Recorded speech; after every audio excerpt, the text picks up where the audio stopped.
Welcome guys to a new video on Team Chronicle. Today we have a class selection review for you this time, and it's none other than Chronicle this week.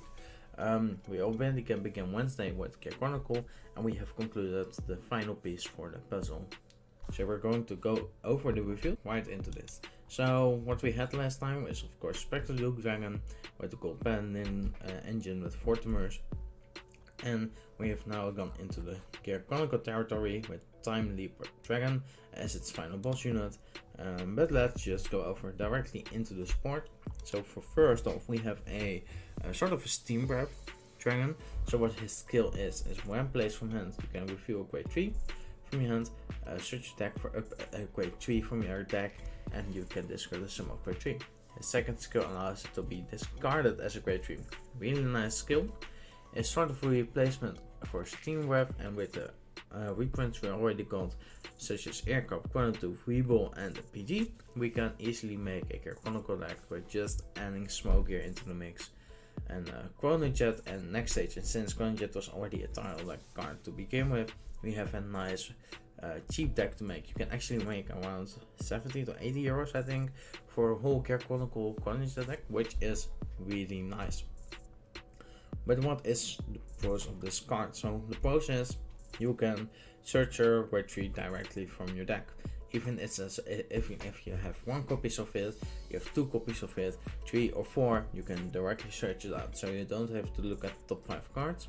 And since we're only playing like 4 grade 3s in the main deck most of the time, it's a really nice bonus because Steam Breath will be whiffing a lot of times. His second skill allows it, so you can discard it as a grade 3. It can help for allowing his first skill, of course, because you need to discard a grade 3 of course for it.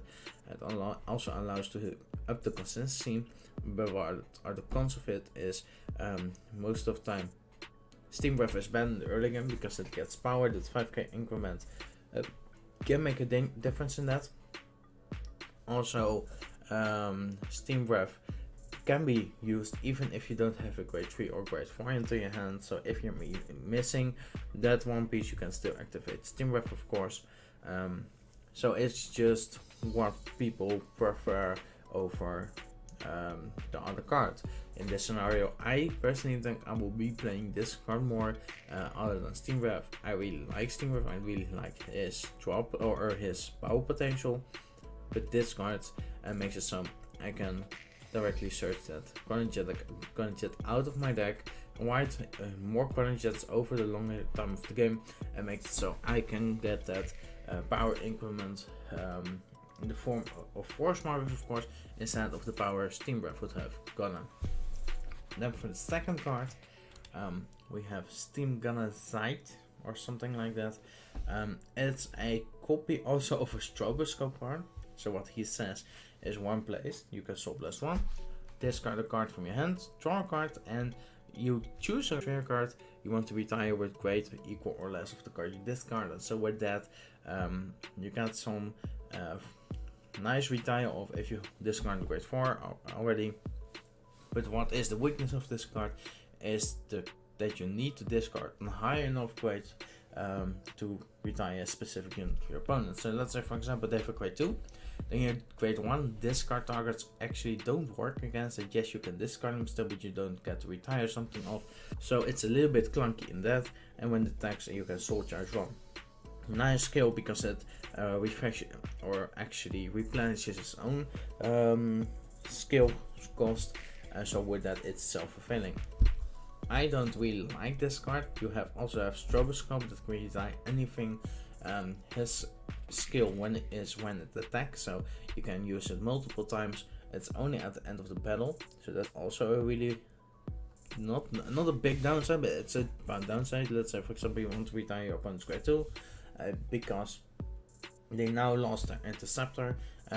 This card immediately retires it, and the stroboscope of course only does it at the end of the battle, so your opponent could potentially intercept with it. So you have like that type of scenarios, and for the rest this card has not that many different possibilities. Of course with this card and with the last card there were a lot of restrictions about the cards you discard. So what I thought is that the new grade 4, which I thought had this skill that makes it so whenever you discarded so many grades, or maybe discarded so many cards, or maybe has a continuous skill that's such as Stroboscope Dragon, or not Stroboscope, Smoke Air Dragon, that allows discarded units to be grade 3 or grade 4. But we got this piece. So, Interdimensional Dragon, Time Leaper Dragon, what his skill says. When it attacks, you can put a rare card on the bottom of your deck, search your deck for up to 1 card with the grade +1 as the card you put on the bottom of your deck, and give it 10k. Make it so you can do some multitasking. What's this card great for?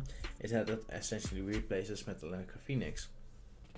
Metallica Phoenix is a card you used in the Chronicle deck when you would go first, because Chrono Dragon next stage is of course restricted around being your opponent being grade 3 of course, but Time Leaper and Metallica Phoenix aren't restricted to that.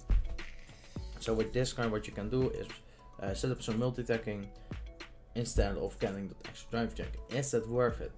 I think it is, and just because of the iteration where it's Ribble, for example, or maybe Chrono Tooth, you can reset them back to the deck. With that, you can have more possibilities of getting your discard founders to hand, and with that, you can get something like an Ambu out onto the field to give you that card draw back from Metallica Phoenix. So, what essentially happens is you can clear some of your board up. And you get a card draw off it, so it is not a drive check, but it essentially isn't guaranteed extra attack.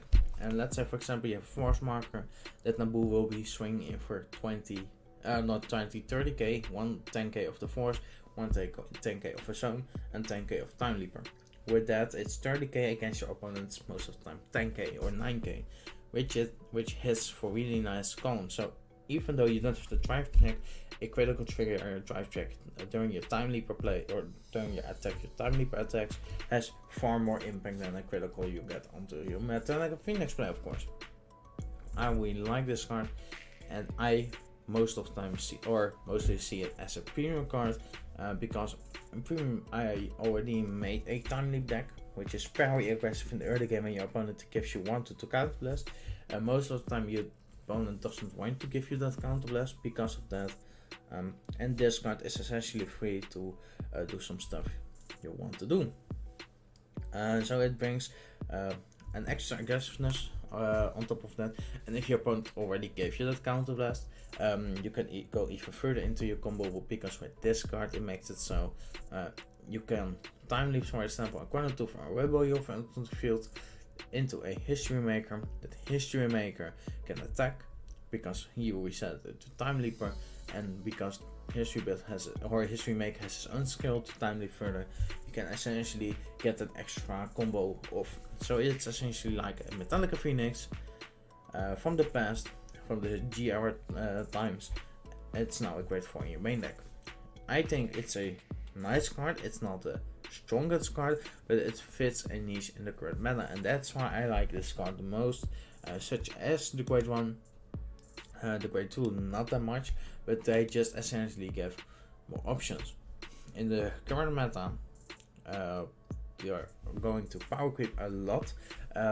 Past sets, look at Leward and at Gurgit, of course, and that's why I like this card's more of a design aspect, because they are bringing new and improved version of it without essentially power creeping to oblivion.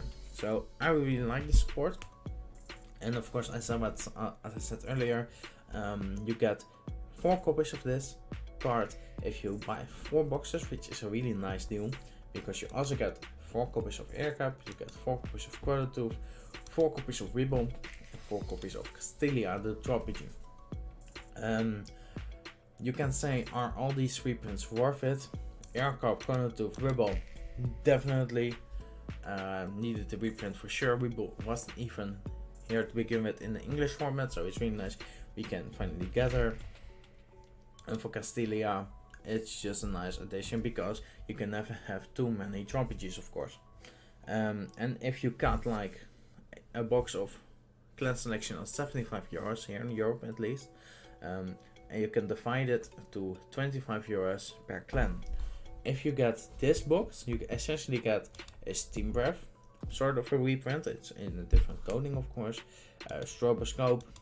Then this card, which you will be playing: Air Cup 4 copies, Cardinal 4 copies, Ribble 4 copies, and Castillo 4 copies. So the only cards you need is Steam Breath, not Steam Breath, Smoke Gear, of course, and Next Stage at 4, and even that Next Stage can be played at 3 copies in the deck. And with that, you already have a fully built deck for only €80, which is great value. I personally am hyped for this set.